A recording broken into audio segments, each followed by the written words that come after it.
Nuclear science ဆိုတာနဲ့ဒီအတော်များများကပါကွဲမှုတွေဘေးအန္တရာယ်တွေကိုပဲအမှတ်ရကြပါတယ်။ဒါပေမဲ့တကယ်သိပ္ပံနည်းကျအချက်လက်တွေအရ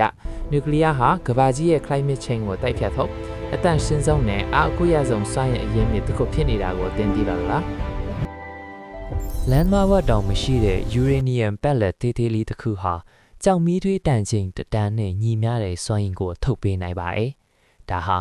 nuclear စွမ်းရည်ရဲ့အံ့ဩစရာစွမ်းအားပါပဲ။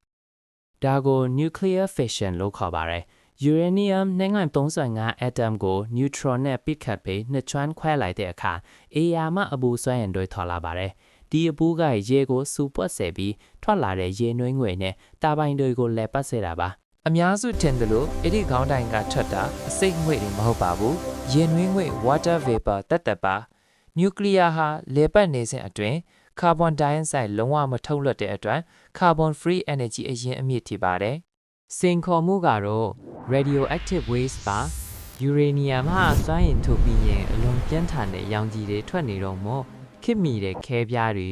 concrete နေရံတွေကြားမှာရာစုနှစ်ချီတင်စီထားဖို့လိုအပ်ပါတယ်။အခုဆိုပိုမိုဘေးကင်းတဲ့ nuclear နည်းပညာအသစ်တွေ small modular reactors ကအနာဂတ်အတွက်မျှော်လင့်ချက်ဖြစ်လာပါပြီ။သိပ္ပံနည်းကျစနစ်တကျသုံးရင်ဒါဟာကမ္ဘာကြီးကိုကယ်တင်နိုင်မဲ့စွမ်းအင်လား comment မှာဆွေးနွေးသွားကြရအောင်။